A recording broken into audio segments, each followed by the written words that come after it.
Good morning, friends. Today we are start standard 4 maths chapter number 12, how heavy, how light. So what is weight? Weight tells us how heavy or light an object is. We measure weight using different units. તો weight શું છે?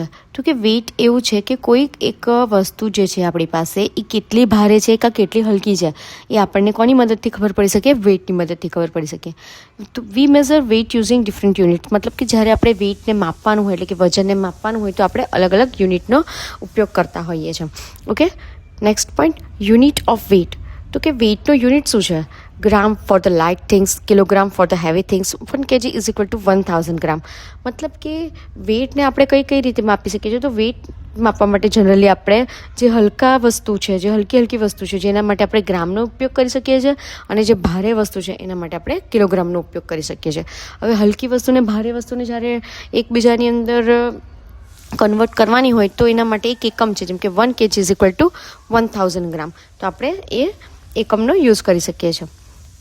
Next મેં તમને અહીં example આપેલા છે જેના અંદર બતાવું છું. 1 chocolate is equal to 50 grams, 1 book is equal to 500 grams, 1 bag is equal to 1 bag of rice is equal to 5 kg, 1 child is above 25 kg. તો અલગ અલગ વસ્તુ જે છે તેને આપણે ગ્રામમાં કે કિલોગ્રામમાં માપી શકીએ છીએ. Okay, next point, comparing weight. Heavier object is more weight and lighter object is less weight. A watermelon is heavier than an apple. જો તમને ખબર જ છે કે જ્યારે કોઈક બે વસ્તુ તમને આપેલી હોય અને તમારે એની કમ્પેરિઝન કરવાની હોય કે કઈ વસ્તુ ભારે છે અને કઈ વસ્તુ હલકી છે, તો જેનું વજન વધારે એ હેવિયર કહેવાય અને જેનું વજન ઓછું એ લાઇટર કહેવાય. ઓકે, જેમ કે અહીંયા એક તરબૂચ છે એ એપલ કરતાં હેવિયર છે. કેમ કે આપણને દેખાય જ છે કે આનું વેઇટ વધારે છે અને પેલાનું વેઇટ ઓછું છે. Okay, next point is balance scale. A balance scale is used to compare weight. The heavier side goes down and the lighter side goes up. Okay, તો તમારે કોઈ બે વસ્તુ હોય એની કમ્પેરિઝનની અંદર તમને દેખાય કે જે હેવિયર વસ્તુ જે છે એ હંમેશા ડાઉન સાઈડ આવે અને જે લાઇટર વસ્તુ છે એ હંમેશા અપ જાય. કેમ કે એનું વેઇટ પેલા કરતાં ઓછું હોય તો એ હંમેશા અપ જ જવાની છે. ઓકે, તો આ રીતે આપણે બેલેન્સ સ્કેલ જોઈ શકીએ છીએ. Next point is conversion. તો કન્વર્ઝેશનની અંદર એક નિયમ સિમ્પલ યાદ રાખવાનો છે આપણે કે જ્યારે કોઈક મોટા એકમમાંથી આપણે હંમેશા નાના એકમના અંદર કન્વર્ટ કરીએ તો આપણે મલ્ટીપ્લાય કરતા હોઈએ છીએ અને નાનામાંથી મોટામાં જઈએ તો આપણે ડિવાઈડ કરતા હોઈએ છીએ. તો સિમ્પલ આ જ રૂલ અહીંયા કિલોગ્રામને ગ્રામના કન્વર્ઝેશનની અંદર અપ્લાય કરવાનો છે. First, to change kilogram into gram. જ્યારે આપણને કિલોગ્રામમાંથી ગ્રામમાં કન્વર્ટ કરવાનું હોય તો મલ્ટીપ્લાય બાય 1000, તો આપણે 1000 વડે મલ્ટીપ્લાય કરવાનું. જેમ કે અહીં હું તમને એક્ઝામ્પલ બતાવું છું. 3 kg મારી પાસે કોઈ વસ્તુ છે તો એને મારે ગ્રામમાં કન્વર્ટ કરવાનું છે. તો is equal to 3 multiply 1000 gives to 3000 gram.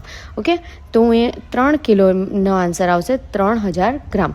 આ સિમ્પલ કિલોગ્રામમાંથી ગ્રામમાં કન્વર્ટ કર્યું. Next, to change gram into KG, divide by 1000. જ્યારે આપણને ગ્રામમાંથી કિલોગ્રામમાં કન્વર્ટ કરવાનું હોય તો આપણે એને ડિવાઈડ કરવાનું કોના વડે? 1000 વડે. ઓકે, જેમ કે અહીં એક્ઝામ્પલ આપેલું છે 2500 grams is equal to 2500 divide by 1000 gives to 2.5 kg.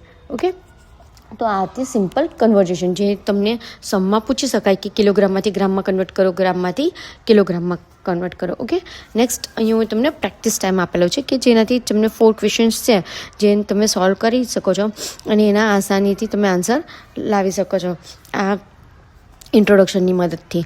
2 kg is equal two how many grams, 1500 grams is equal to how many kgs, which is heavier, 3 kg or 2500 grams, which is lighter, 700 gram or 1 kg. Okay, તો આ 4 questions છે જેને તમે solve કરો. નેક્સ્ટ આપેલું છે word problem. A bag of sugar weight 2 kg, what is its weight in gram. તો એક બેગ છે શુગરની જેનું વેઇટ 2 kg છે, તો તમારે એને ગ્રામમાં કન્વર્ટ કરવું હોય તો એ કેટલું થાય? Second, Riya bought 500 grams apple and 1 kg mango, total weight is blanks gram. હવે અહીંયા એક રિયા નામની છોકરી છે જે 500 ગ્રામ એપલ લાવે છે અને 1 kg મેંગો લાવે છે, તો ટોટલ વેઇટ કેટલું થશે પણ એ તમારે ગ્રામમાં મને કહેવાનું છે. Okay, so thank you for this watching video. Please like, share and subscribe.